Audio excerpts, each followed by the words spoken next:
नमस्कार मित्रांनो, एन जे अकॅडमीच्या यूट्यूब चॅनलमध्ये मी नागनाथ गर्जे तुम्हा सर्वांचं मनापासून स्वागत करतो। मित्रांनो, आजचा जो व्हिडिओ आहे हा आपला तलाठी भरतीसाठीचा व्हिडिओ क्रमांक 7 आहे आणि आजच्या या व्हिडिओमध्ये आपण काय केलेलं आहे तर जिल्हा निवड समिती नाशिक ची जी 2016 ची जी तलाठी भरती पदाकरिता जी लेखी परीक्षा झाली होती त्या परीक्षेची प्रश्नपत्रिका आजच्या व्हिडिओमध्ये आपण काय करणार आहोत जशास तशी पाहणार आहोत। त्याचबरोबर जर तुम्ही आपल्या चॅनलवर नवीन असाल तर आपल्या चॅनलला सबस्क्राइब करा, व्हिडिओला लाईक केलं नसेल तर लगेच व्हिडिओला काय करायचं मित्रांनो लाईक करत जा। ओके, या ठिकाणी पहा आपण काय करत असतो मराठीचे 25 प्रश्न आणि काय करतो जीकेचे 25 प्रश्न या व्हिडिओमध्ये आपण पाहत असतो। पण हा जो नाशिकचा तलाठी भरतीचा पेपर होता याच्यामध्ये काय झालेलं आहे मित्रांनो प्रश्न असे मिक्स झालेले आहेत। आतापर्यंत जे आपण पेपर पाहिले त्याच्यामध्ये काय होतं 25 प्रश्न मराठी, 25 प्रश्न जीके, 25 प्रश्न इंग्लिश आणि 25 प्रश्न गणित व बुद्धिमत्ता अशा प्रकारे काय होते वर्गीकृत करण्यात आलेले होते। परंतु यामध्ये काय करण्यात आलेलं आहे तर मिक्स प्रश्न दिलेत, म्हणजे 10-15 प्रश्न मराठीचे, लगेच इंग्लिशचे, लगेच गणित बुद्धिमत्ताचे, पण असे टप्प्याटप्प्याने दिलेत, म्हणजे 25च्या 25 प्रश्न काय एकाच वेळेस देण्यात आलेले नाहीत। ओके, मग या ठिकाणी पहा आपला पहिला प्रश्न आहे मरावे परी कीर्तिरूपी उरावे या वाक्यातील उभयान्वयी अव्ययाचा प्रकार ओळखा। कोणतं वाक्य मरावे परी कीर्तिरूपी उरावे हे वाक्य आणि या आपल्याला काय सांगितलेलं आहे या वाक्यातील उभयान्वयी अव्ययाचा प्रकार ओळखायला सांगितलेला आहे। अतिशय सोपं आहे, तुम्ही या ठिकाणी वाचलं असेल परी शब्द आला की कोणतं आहे न्यूनत्व बोधक उभयान्वयी अव्यय आहे। कोणतं आहे न्यूनत्व बोधक। ओके, पुढच्या प्रश्नाकडे जाऊया आपण।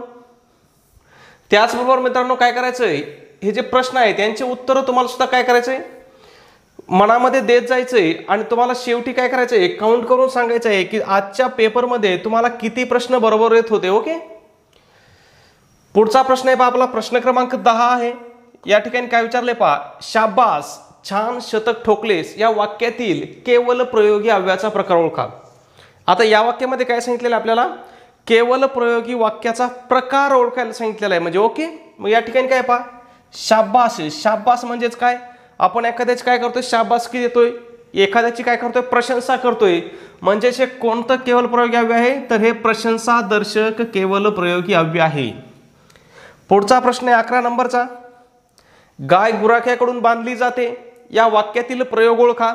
आता हा जो प्रश्न आहे हा प्रश्न आपण याच्या अगोदरचे जे तलाठी भरतीचे पेपर पाहिले त्याच्यामध्ये सुद्धा जशाचा तसा आलेला प्रश्न आहे, म्हणजे तुमच्या लक्षात आलं असेल की जे प्रिव्हियस इयरचे क्वेश्चन आहेत हे प्रश्न काय होतात तर परीक्षेमध्ये जशाच्या तसे पुन्हा पुन्हा विचारले जातात।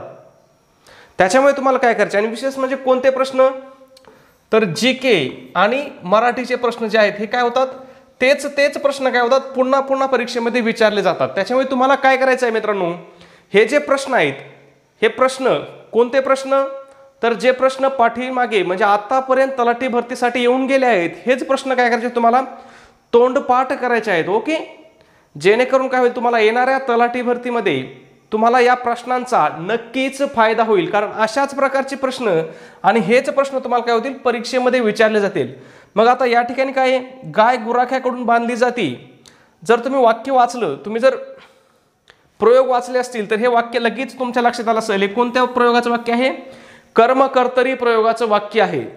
त्याचबरोबर यालाच काय म्हणतात नवीन कर्मणी प्रयोग सुद्धा म्हणतात, हे पण लक्षात ठेवा। नवीन कर्मणी असा ऑप्शन सुद्धा येऊ शकतो। ओके, किंवा कर्मकर्तरी यापैकी जो ऑप्शन असेल तो ऑप्शन काय करायचा आपल्याला सिलेक्ट करायचा आहे।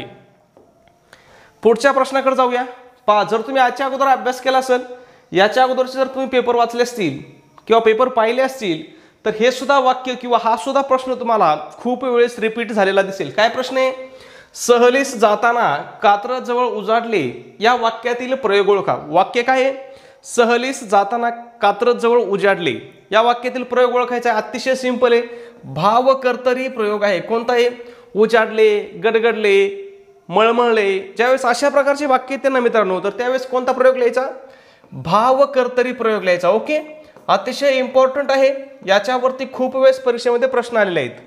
पुढचा प्रश्न आहे 13 नंबरचा जितेंद्रिय व बहुव्रीही समासाचा प्रकार ओळखा। ओके, मग जितेंद्रिय या शब्द कोणता आहे तर तो विभक्ती बहुव्रीही या समासाचा आहे। पुढच्या प्रश्नाकडे जाऊया. आपण कालच्या व्हिडिओमध्ये पण मी तुम्हाला सांगितलं होतं समास हे प्रकरण तुम्हाला काय करायचे, तोंडपाठ करायचं आहे. त्याचबरोबर शब्दसिद्धी हे जे प्रकरण आहे ते सुद्धा तुम्हाला काय करायचं आहे, तोंडपाठ करायचं आहे. कारण मराठी ग्रामर असं आहे मित्रांनो की ज्याच्यामध्ये तुम्ही 25 पैकी 25 मार्क घेऊ शकता. पण कधी घेऊ शकता, जर तुम्ही त्याचा व्यवस्थित अभ्यास केला असेल, त्याच्यावरती आलेले आतापर्यंत त्याच्यावरती आलेले सर्व प्रश्न प्रिव्हियस इयरचे म्हणजे मागील वर्षी आलेले जर सर्व प्रश्न तुम्ही तोंडपाठ केले असतील तर तुम्ही मराठी या विषयामध्ये आउट ऑफ मार्क घेऊ शकता. काय प्रश्न आहे, धोंडा हा शब्दसिद्धीतील खालीलपैकी कोणत्या प्रकारात मोडतो. कोणता शब्द आहे, धोंडा हा शब्द आहे. आपण परवादीच्या व्हिडिओमध्ये सुद्धा पाहिला होता, हा शब्द होता. मग धोंडा हा कोणता शब्द आहे, तर हा देशी शब्द आहे. ओके. पुढचा प्रश्न आहे आपला 15 नंबरचा. सौदागर हा शब्द खालीलपैकी कोणत्या परदेशी भाषेतून आला आहे. कोणता शब्द विचारलाय, सौदागर हा शब्द.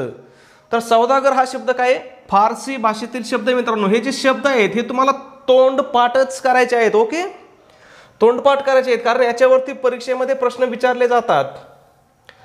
पुढचा प्रश्न आहे समानार्थी शब्द. याच्यावरती पण प्रत्येक परीक्षेमध्ये प्रश्न आलेले आहेत. वीज या शब्दाच्या खालीलपैकी कोणता समानार्थी शब्द नाही. लक्षात घ्या, वीज या शब्दाचा खालीलपैकी कोणता शब्द समानार्थी नाही असं विचारलेलं आहे. नाही आणि आहे मध्ये सुद्धा काय होतं, बऱ्याच विद्यार्थ्यांचा गोंधळ होतो आणि त्याच्यामुळे येणारा मार्क काय होतो, परीक्षेमध्ये जातो. ओके, कारण काय होतं, वीज वाचलं आणि आपण समानार्थी शब्द वाचलं की आपल्याला माहित असतं चपला हा विजेचा समानार्थी शब्द आहे, मग आपण या ठिकाणी लगेच क्लिक करून टाकतो. परंतु मग काय होतं, आपलं हे उत्तर चुकतं. कारण का चुकतं, तर आपल्याला नाही असं विचारलेलं आहे मित्रांनो. ओके, त्याच्यासाठी तुम्हाला प्रिव्हियस इयरचे प्रश्नपत्रिका पाहणं खूप महत्त्वाचं आहे.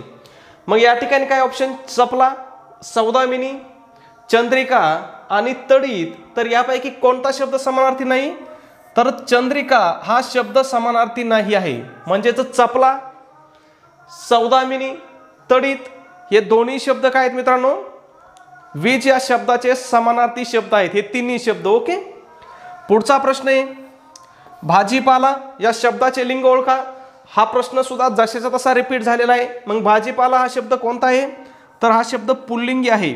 आता एक गोष्ट लक्षात घ्या, या ठिकाणी काय आहेत, दोन शब्द आहेत. म्हणजे हा काय सामाजिक शब्द आहे, सामासिक शब्द आहे. भाजी आणि पाला ह्या दोन शब्दांचा मिळून हा काय झालेला आहे, प्रश्न झालेला आहे. पण ज्यावेळेस असा सामासिक शब्द असतो त्यावेळेस त्याचं जे लिंग आहे त्या शब्दाचं हे काय असतं, शेवटच्या अक्षरावरून असतं किंवा शेवटच्या शब्दावरून असतं.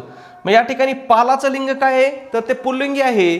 मग भाजीपाला या शब्दाचं लिंग सुद्धा काय असणार मित्रांनो, पुल्लिंगी असणार आहे. पुढचा प्रश्न आहे 19 नंबरचा.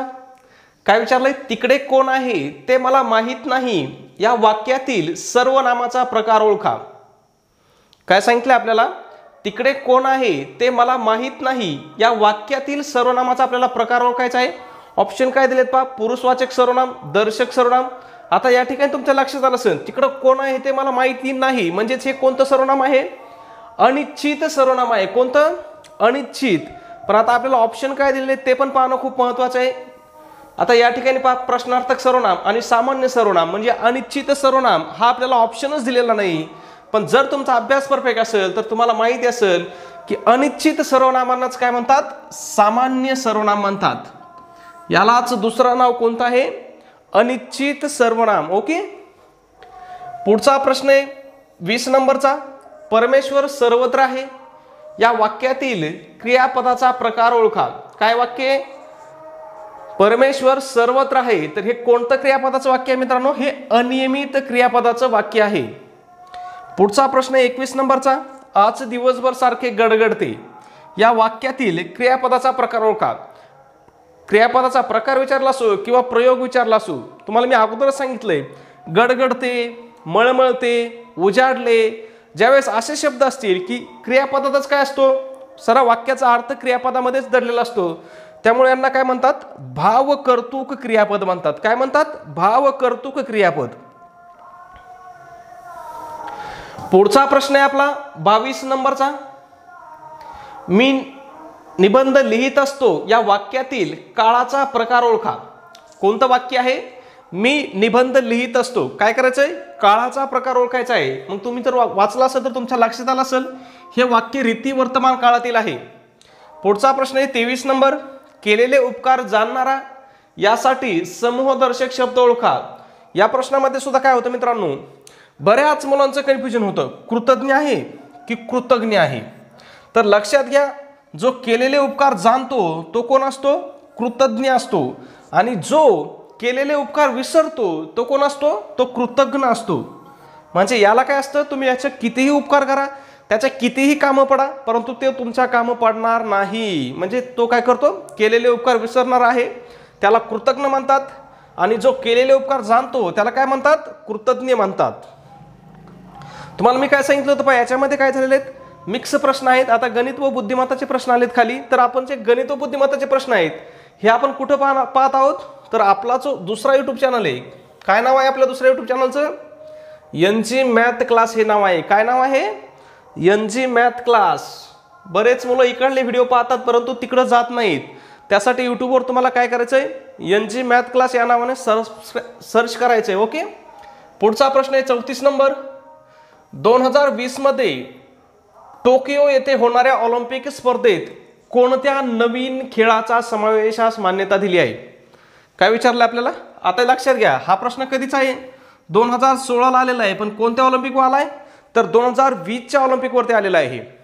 त्याच्यामुळे तुम्ही आणि अगोदरच्या बी आपण ज्या प्रश्नपत्रिका पाहिल्यात, कुठल्या जिल्ह्याची पाहिली, नाशिक जिल्ह्याची पाहिली, नाही सॉरी नाशिकची आज पाहतोय, बीडची पाहिली, अहमदनगरची पाहिली, चंद्रपूरची पाहिली, जळगावची पाहिली, नांदेडची पाहिली. तिथं सुद्धा प्रत्येक प्रश्नपत्रिकेमध्ये आपल्याला ऑलिम्पिकवरती प्रश्न आलेला आहे. तुम्ही पाहिलं असेल, प्रत्येक प्रश्नपत्रिकेमध्ये ऑलिम्पिकवरती प्रश्न आलेला आहे. मग 2020 मध्ये जी टोकियो येथे होणारी ऑलिम्पिक होती त्याच्यामध्ये कोणत्या खेळाचा समावेश करण्यात आलेला आहे, तर कराटे या नवीन खेळाचा समावेश करण्यात आलेला आहे. पण आता लक्षात घ्या, ही कुठं झाली हे पण प्रश्न येऊ शकतो. कुठं झाली, टोकियो येथे झाली. आणि कधी झाली हा जर प्रश्न आला तर लक्षात ठेवायचं, 2022 मध्ये झाली आहे. का 2022 मध्ये झाली, तर 2020 आणि 21ला काय होता, कोरोना होता. त्याच्यामुळे काय झालं, 2020 ची होणारी नियोजित टोकियो ऑलिम्पिक स्पर्धा ही कधी झाली, 2022ला झाली. परंतु तिचं नाव सुद्धा काय ठेवलेलं आहे, तिला अजून बी काय म्हणतात, टोकियो ऑलिम्पिक 2020च म्हणतात. ओके. म्हणजे ती जरी 2022 मध्ये झाली असली तरी तिला काय म्हणतात, टोकियो ऑलिम्पिक 2020च म्हणतात. पुढचा प्रश्न आहे आपला, प्रस्तावित समृद्धी महामार्ग नाशिक जिल्ह्यातील खालीलपैकी कोणत्या तालुक्यातून जातो. अतिशय महत्वाचा प्रकल्प आहे. कोणता, समृद्धी महामार्ग. याच्यावरती तुम्हाला काय करायचंय, तोंडपाठ करून टाकायचा हा प्रकल्प.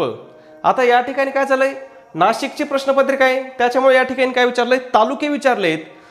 पण तुम्हाला काय करायचंय, जेवढ्या जेवढ्या जिल्ह्यातून हा महामार्ग गेलेला आहे, किती जिल्ह्यातून गेलेला आहे, मला वाटतं 10 जिल्ह्यामधून गेलेला आहे. ते सर्व जिल्हे तुम्हाला काय करायचे, तोंडपाठ करायचे आहेत. मग नाशिक मधल्या कोणत्या तालुक्यातून गेलेला आहे, तर सिन्नर आणि इगतपुरी या 2 तालुक्यामधून गेलेला आहे. कोणता मार्ग, समृद्धी महामार्ग. समृद्धी महामार्ग कुठून कुठे आहे, तर तो मुंबई ते नागपूर आहे.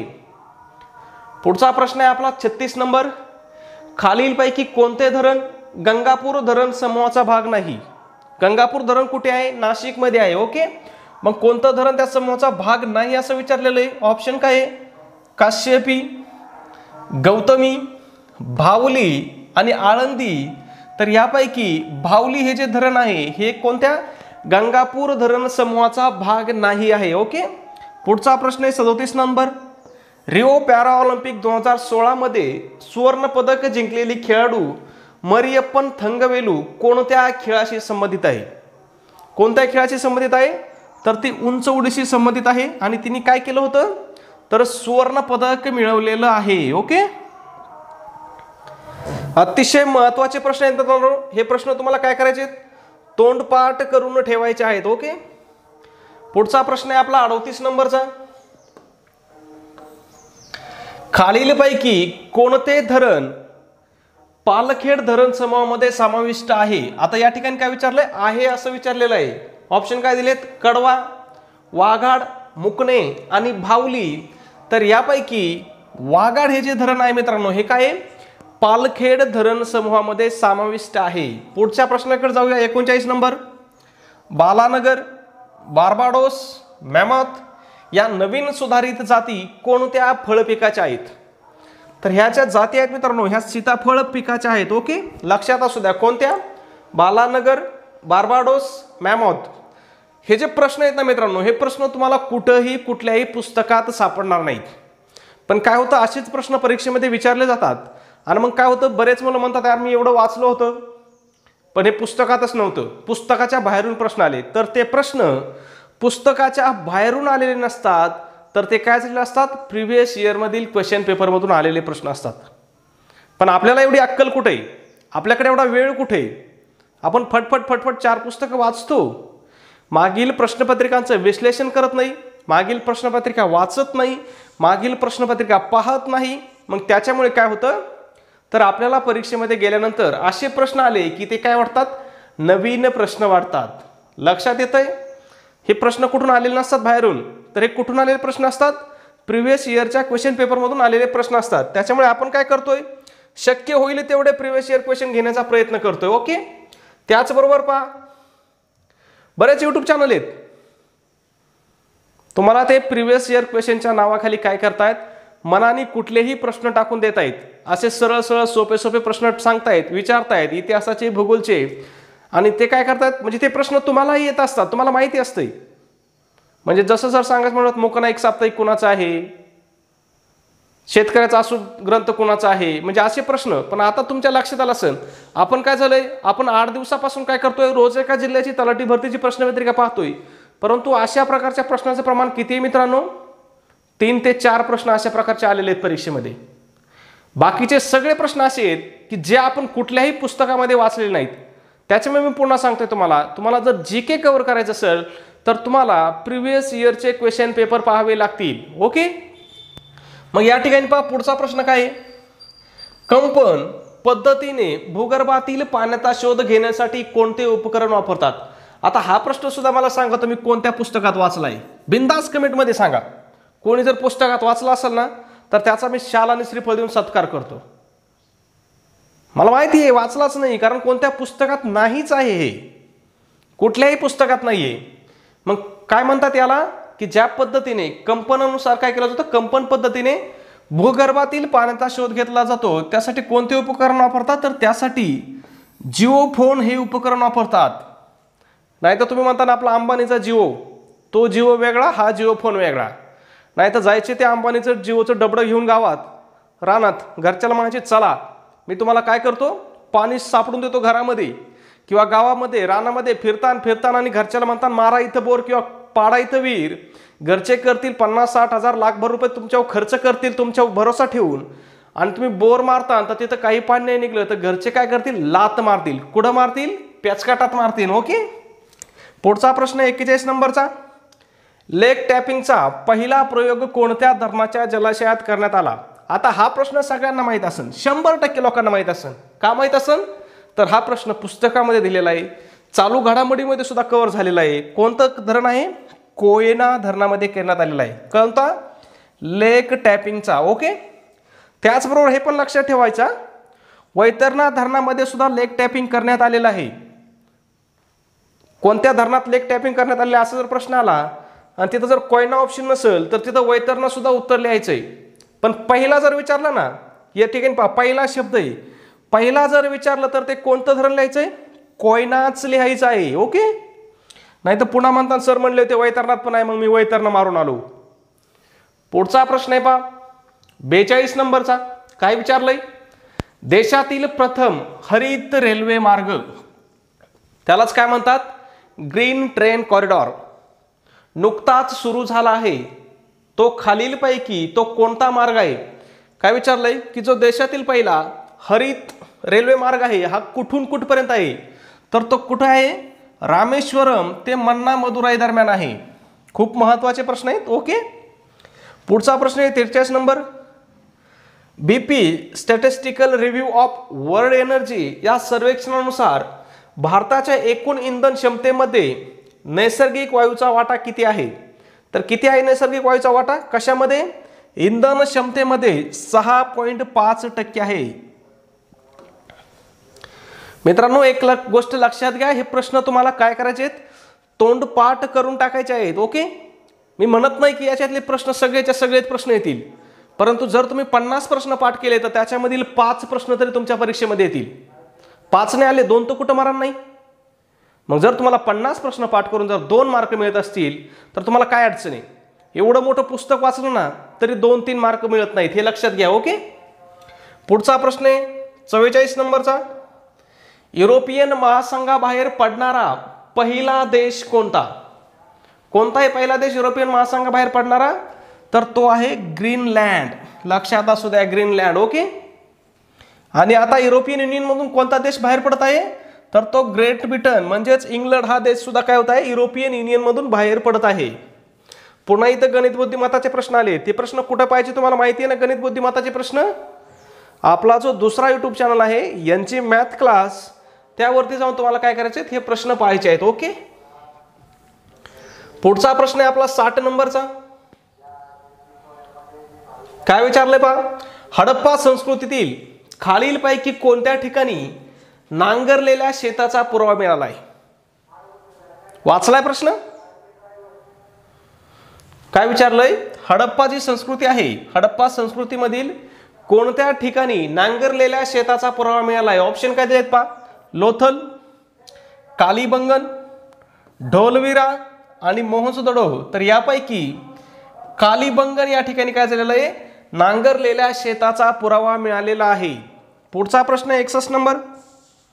सन 1948च्या फॅक्टरी कायद्यान्वये किती वर्षाखालील मुलांना कामावर ठेवण्यात येऊ नये असे ठरवण्यात आले आहे? काय विचारलंय? 1948चा जो फॅक्टरी ऍक्ट आहे त्यानुसार काय केलंय? किती वर्षाखालील मुलांनी कामावर येऊ नये असं ठरवण्यात आलेलं आहे. तर किती वर्षाखालील? 14 वर्षाखालील. खूप महत्वाचं आहे. बऱ्याच वेळेस या ठिकाणी आपलं कन्फ्युजन होतं, कारण आपल्याला माहित असतं 18 वर्षाखालील लहान बालक म्हणजे काय? मुलं असं आपण म्हणतो. परंतु 18 तर कुठं ऑप्शन नाही तुम्ही म्हणता. आणि जर 18 ऑप्शन दिला तर तुम्ही लगेच मारून टाकता. पण या ठिकाणी किती उत्तर आहे मित्रांनो? 14 वर्षाखालील हे योग्य उत्तर आहे. पुढचा प्रश्न आहे 62 नंबरचा. सन 1918 साली शेतकऱ्यांनी कोणाच्या पुढाकाराखाली किसान सभा या संघटनेची स्थापना केली? तर किसान सभेची स्थापना कोणाच्या पुढाकाराखाली झाली होती? तर ती बाबा रामचंद्र यांच्या पुढाकाराखाली झाली होती. आणि कधी झाली होती हा प्रश्न सुद्धा परीक्षेमध्ये आलेला आहे. कधी झाली होती? 1918 साली झाली होती. कधी? 1918. कोणती सभा? किसान सभा. खूप महत्वाचं आहे, किसान सभा. ओके. पुढचा प्रश्न आहे 7व्या वेतन आयोगाच्या शिफारशीनुसार लष्करी जवानांसाठीचे मूळ वेतन वाढवून किती रुपये होणार आहे? तर लष्करी जवानाचं जे मूळ वेतन आहे हे 7व्या वेतन आयोगाच्या शिफारशीनुसार किती होणार आहे? 15,500 होणार आहे. आणि आता हा प्रश्न काय खूप महत्वाचा आहे, कारण आता काय झालेलं आहे? अग्निपथ योजना आलेली आहे. त्याच्यामुळे काय असे प्रश्न परीक्षेमध्ये येऊ शकतात. याच्यावरती काय करा? सगळे प्रश्न करून घ्या, कव्हर करून घ्या सिलेबस. पुढचा प्रश्न आहे रिओ ऑलिम्पिक 2016चे घोषवाक्य काय होते? ऑलिम्पिक वरचा हा या पेपर मधला मित्रांनो तिसरा प्रश्न आहे. कितवा प्रश्न आहे? एकाच पेपर मधला तिसरा आहे.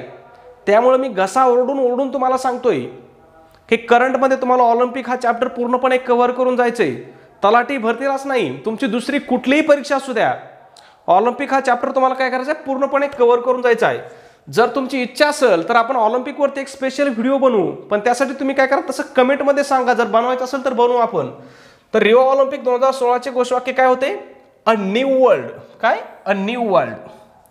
पुढचा प्रश्न आहे 65 नंबर. याज बाबत भारत देश सध्या चर्चेत आहे. तर याज काय आहे? याज काय आहे असं आपल्याला विचारलं आहे. तर याज हा काय आहे? त्वचेचा व हाडांचा आजार आहे. पुढचा प्रश्न काय पाहूया आपण. आता हा प्रश्न सगळ्यांना माहित असणार आहे. ओके. क्षार आणि प्रामुख्याने पाणी यांचे शोषण करण्याचे काम शरीरातील कोण करते? काय विचारलंय? शरीरातील कोणत्या अवयवामध्ये क्षार आणि पाण्याचं शोषण मोठ्या प्रमाणावर केलं जातं किंवा सर्व क्षार आणि पाण्याचं शोषण केलं जातं? तर ते कुठे केलं जातं? मोठ्या आतड्यामध्ये. ओके. कुठे? मोठ्या आतड्यामध्ये. आणि लहान आतड्यामध्ये काय होतं? अन्नाचं पचन केलं जातं. आणि क्षार आणि पाणी कुठून हे केलं जातं? मोठे आतडे. मित्रांनो, जर तुम्ही आपल्या चॅनलवर नवीन असाल तर लगेच चॅनलला सबस्क्राईब करा. व्हिडिओला लाईक केलं नसेल तर लगेच व्हिडिओला काय करत जा? लाईक करत जा. ओके. पुढचा प्रश्न आहे आपला प्रश्न क्रमांक 72 आहे. राष्ट्रीय काँग्रेसच्या अमरावती येथील सन 1897 मधील अधिवेशनाचे अध्यक्ष कोण होते? कोण होते अध्यक्ष? तर ते अध्यक्ष होते सी शंकर नारायण. कोण होते? सी शंकर नारायण. कुठलं अधिवेशन? अमरावती येथे झालं होतं पहा. आणि कधी? 1897 ला. खूप महत्वाचं आहे, बऱ्याच पुस्तकामध्ये सुद्धा याचा उल्लेख नाही. ओके. आता लगेच काही जण कमेंट करून विचारतील सर आवाज कशाचा येतोय? तर मित्रांनो, पंढरपूरला पायी चाललेली दिंडी आज आमच्या समोरून जात आहे, त्या दिंडीचा हा आवाज आहे. ओके. तुम्ही दिंडी पाहिली असेल, दिंडीत अवश्य सामील होत जा. ओके. त्या आवाजाकडे लक्ष देऊ नका, आपलं चालून देऊ आपण कंटिन्यू. ओके. पुढचा प्रश्न आहे 73 नंबरचा. खालीलपैकी कोणता नकाराधिकार भारतीय राष्ट्रपतींना उपलब्ध नाही? काय विचारलंय? खालीलपैकी कोणता नकाराधिकार हा भारतीय राष्ट्रपतींना उपलब्ध नाही असं विचारलेलं आहे. ऑप्शन कोणते आहेत? निरंकुश नकाराधिकार, गुणात्मक नकाराधिकार, तात्पुरता नकाराधिकार आणि पॉकेट व्हेटो. तर यापैकी गुणात्मक नकाराधिकार हा काय? भारतीय राष्ट्रपतींना उपलब्ध नाही. कोणता नकाराधिकार? गुणात्मक नकाराधिकार. मग तो कोणाला उपलब्ध आहे? कोणत्या देशाच्या राष्ट्रपतीला उपलब्ध आहे? हाही प्रश्न येऊ शकतो, 100% येऊ शकतो. तर तो अमेरिकेच्या जो राष्ट्रपती आहेत, अमेरिका, त्यांना काय हा उपलब्ध आहे. पुढच्या प्रश्नाकडे जाऊया आपण. प्रश्न क्रमांक 74 आहे. भारताचे माजी उपराष्ट्रपती मोहम्मद हिदायतुल्लाह यांचा कार्यकाळ कोणता? तर मोहम्मद हिदायतुल्लाह यांचा कार्यकाळ कोणता होता? 1979 ते 1984. पुढचा प्रश्न आहे 75 नंबर. सामाजिक विमा हा विषय खालीलपैकी कोणत्या सूचीतील आहे? तर सामाजिक विमा हा विषय काय आहे? सामायिक सूचीमधील आहे. त्यालाच समवर्ती सूची असं सुद्धा म्हटलं जातं. कोणती सूची? समवर्ती सूची. ओके. ज्ञानोबा माऊली तुकाराम.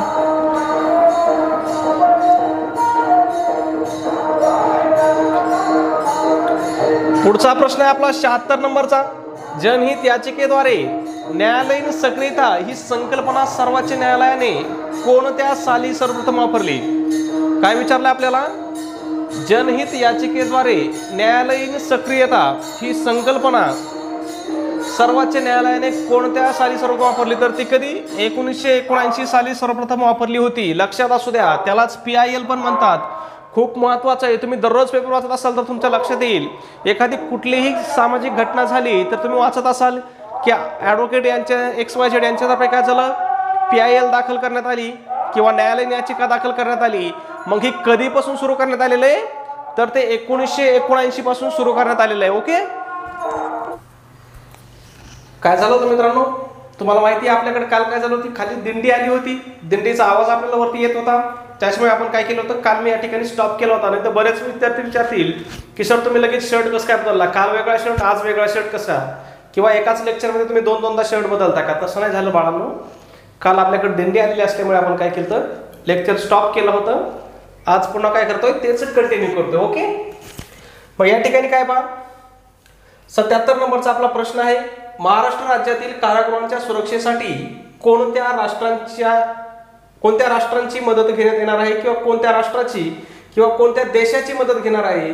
तर महाराष्ट्र राज्यातील, आता थोडी टायपिंग मिस्टेक आहे त्याच्याकडे लक्ष द्यायचं नाही. महाराष्ट्रातील कारागृहांच्या सुरक्षेसाठी कोणत्या देशाची मदत घेण्यात येणार आहे? तर इस्रायल या देशाची मदत घेण्यात येणार आहे. पुढचा प्रश्न आहे 78 नंबरचा. मलबार 2016 या संयुक्त नौदल सरावामध्ये कोणते राष्ट्र अंतर्भूत नाही? काय विचारलेलं आहे? मलबार 2016चा जो संयुक्त नौदल सराव होता त्याच्यामध्ये खालीलपैकी कोणते राष्ट्र समाविष्ट नाही असं विचारलेलं आहे. ऑप्शन काय आहेत? भारत, जपान, फ्रान्स आणि अमेरिका. तर यापैकी अमेरिका सहभागी नाही. कोणत्या सरावामध्ये? मलबार 2016 मध्ये. मलबार हा कोणाचा सराव असतो? नौदल सराव असतो. हे सुद्धा काय करायचंय? लक्षात ठेवायचं. या छोट्या छोट्या गोष्टी असतात मित्रांनो, पण त्या काय करायच्या असतात? आपल्याला लक्षात ठेवायच्या असतात. ओके. पुढचा प्रश्नाकडे जाऊया. प्रश्न क्रमांक किती आहे ते एकदा पाहतो, नाही तर पूर्ण गोळ व्हायचा. एखादा प्रश्न राहायला नको, कारण याच्यामध्ये काय झालेलं आहे? एकदम मिक्स प्रश्न आलेले आहेत. पुढचा प्रश्न आहे, पण प्रश्न क्रमांक 86 आहे. काय विचारलंय? खालील शब्दातील शुद्ध शब्द ओळखा. तुम्ही पेपर पाहिले असतील, शुद्ध शब्द अशुद्ध शब्द याच्यावरती प्रत्येक क्वेश्चन पेपर मध्ये प्रश्न आहे. शब्द पहा, याच्यातील शुद्ध शब्द कोणता आहे? पहिलाच शब्द आध्यात्मिक, हाच शब्द काय शब्द आहे? शुद्ध शब्द आहे. पुढचा प्रश्न आहे 87 नंबर. अकलेचा खंदक या वाक्यप्रचाराचा अर्थ. अकलेचा खंदक म्हणजे काय? या वाक्यप्रचाराचा अर्थ आपल्याला विचारलेला आहे. तर त्याचा अर्थ काय होतो? मूर्ख मनुष्य. अतिशय महत्वपूर्ण आहे, पुन्हा पुन्हा परीक्षेमध्ये विचारलेला जाणार आहे. पुढचा प्रश्न आहे आपला 88 नंबरचा. या ठिकाणी काय विचारलंय? वाक्यप्रचाराचे योग्य रूप रिकाम्या जागी भरा. काय करायचंय? वाक्यप्रचार काय दिला आपल्याला? अंगाची लाही होणे. अंगाची लाही होणेच म्हणजे काय होणे? रागाने बेफाम होणे. वाक्यप्रचार व म्हणी तुम्हाला चांगल्या पाठ करायच्या. पुढचा प्रश्न 89 नंबर. आश्चर्य, क्रोध वगैरे भावना दर्शविणारे चिन्ह ओळखा.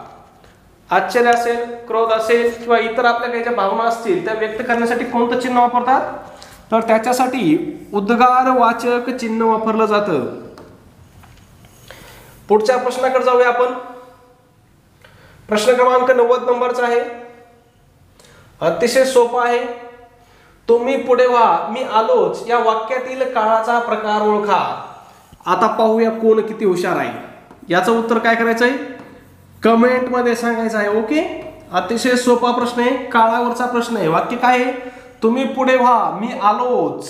काय करायचंय? कमेंट मध्ये सांगायचं आहे. ओके. पुढचा प्रश्न 91 नंबरचा. आगंतुक या शब्दाचा विरुद्धार्थी शब्द कोणता? कोणता शब्द आहे? आगंतुक. आगंतुक या शब्दाचा विरुद्धार्थी शब्द विचारलाय. त्याचा विरुद्धार्थी शब्द काय होतो? आमंत्रित होतो. आगंतुक शब्दाचा तुम्हाला अर्थ माहिती आहे का? आगंतुक म्हणजे काय? न सांगता येणारा पाहुणा. काय? न सांगता येणारा पाहुणा, त्याला काय म्हणतात? आगंतुक म्हणतात. आणि एखादा पाहुण्याला जर आपण बोलावलं तो आला तर मग त्याला काय म्हणतात? आपण आमंत्रित म्हणतात. ओके. तर हे होते मित्रांनो आपली नाशिक तलाठी भरतीची आलेली प्रश्नपत्रिका होती, जिच्यामध्ये मी जीकेचे आणि मराठीचे प्रश्न तुम्हाला जसेच्या तसे दाखवले. याच प्रश्नपत्रिकामधील गणित व बुद्धिमत्ताचे प्रश्न आहे हे आपण आपला जो दुसरा युट्यूब चॅनल आहे यांची मॅथ क्लास, याच्यावरती आपण काय करतो? हे प्रश्न घेत आहोत. त्याच्यामुळे तुम्हाला काय करायचंय? फक्त युट्यूबवरती जाऊन यांचे मॅथ क्लास सर्च करायचे, किंवा या ठिकाणी मी आपलं जे टायटल आहे व्हिडिओचं त्याच्यामध्ये सुद्धा तुम्हाला @यांची मॅथ क्लास दिलेला आहे. तुम्ही त्याच्यावरती सुद्धा क्लिक करून आपल्या त्या दुसऱ्या चॅनलवरती जाऊ शकता. त्याच्यावरती जाऊन तुम्हाला गणित व बुद्धिमत्ताचे व्हिडिओ नक्की पाहायचे आहेत. त्याचबरोबर ह्या व्हिडिओला लाईक करा, चॅनलला सबस्क्राईब केलं नसेल अजून किंवा नजर चुकीने सबस्क्राईब करायचं राहिलं असेल तर लगेच सबस्क्राईब करा. व्हिडिओ कसा वाटला हे सुद्धा कमेंटमध्ये सांगायला नक्की विसरू नका. आणि आपला व्हिडिओ तुमच्या मित्रांना नक्की फॉरवर्ड करत जा मित्रांनो. ओके, धन्यवाद.